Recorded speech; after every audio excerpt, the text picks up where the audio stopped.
Bismillah, alhamdulillah, wa salatu wa salamu ala rasulillah wa ala alihi wa sahbihi ajma'in. Assalamu alaikum wa rahmatullahi wa barakatuh. Dear brothers and sisters, welcome back to another episode of the Ramadan series Motivations. In today's video, I'm going to talk about a story instead of a hadith. The previous 2 days we shared hadith. So we know that the month of Ramadan is a month of transformation and reformation. We want to be changed in this month. While most of us are paying great attention to fasting and praying Taraweeh and recitation of the Quran, which are mostly external actions, we should not overlook the internal element of this transformation and change. And when it comes to internal actions that can change us and that can reconnect us to Allah subhanahu wa ta'ala, there are two things or two kinds of internal actions that are very important. One is dhikr, remembrance of Allah, and the other is istighfar, asking Allah for His forgiveness.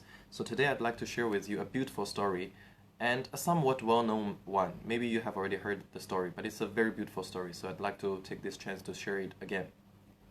It's a story about Imam Ahmad ibn Hanbal, rahimahullah, a great Imam of Islam, may Allah have mercy on him. So in his old age, he was already a very renowned and very famous scholar.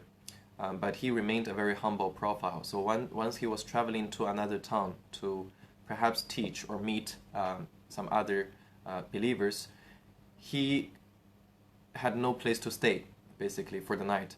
And then he went to a masjid, he prayed Isha, and he asked whether he could stay in the masjid for the night. And he was told, no, you cannot do that. And he didn't take out his celebrity card, right? He didn't say, do you know who I am? Or do you know how many people are following my Facebook videos?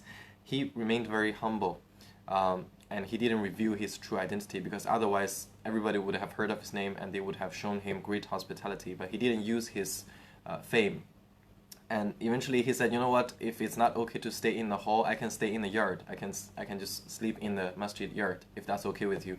And then the caretaker of the masjid said, even that's not okay. And actually he dragged Imam Ahmad out of the masjid to the street and said, go away, go out.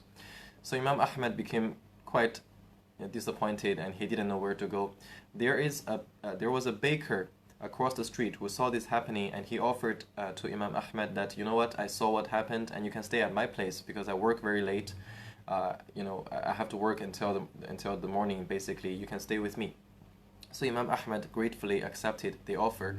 He stayed with the baker, and while Imam Ahmad rahimahullah was resting at night, the baker was working with different tasks of baking bread. And while he was doing all of these different tasks, he was constantly and continuously remembering Allah and doing istighfar. He was constantly saying Subhanallah, Alhamdulillah, La ilaha illallah, Allahu Akbar, Astaghfirullah, Astaghfirullah, Astaghfirullah. So he would do all of this dhikr, remembrance, and asking Allah for forgiveness. Imam Ahmad rahimahullah was really impressed. So in the morning, he eagerly asked this baker. He said, brother, I heard that you were making dhikr and istighfar continuously. And why is that? And the man said, it has become a second nature. I do it so often that it has become a part of me, a part of my personality. So Imam Ahmad said, have you seen any changes or rewards in your life because of your diligence in dhikr and istighfar? And this person said, Wallahi, I swear by Allah, there is not a single dua that I made except Allah has accepted it, except one. He said, all of my dua, supplications have been accepted except one dua. So Imam Ahmad said, what is that dua which has not been answered? The baker said, I wish I could see the famous scholar Imam Ahmad ibn Hanbal, rahimahullah. At this point, the Imam just, had tears in his eyes, and he was really moved, and he told him that, you know what, I am Ahmad ibn Hanbal. And Allah answered your dua, and the person dragged me out of the masjid so that your dua can be answered. SubhanAllah. So this really shows the greatness of dhikr and istighfar, and how that can bring a lot of barakah, blessings, and goodness into your life.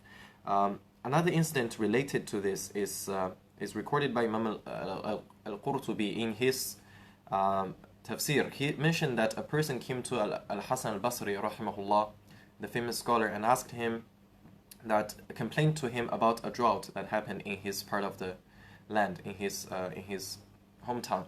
And Imam Al-Hasan al-Basri said, istaghfirullah, ask Allah for His forgiveness. And another person came and complained about poverty. Imam Al-Hasan al-Basri said, Istaghfirullah, ask Allah for His forgiveness.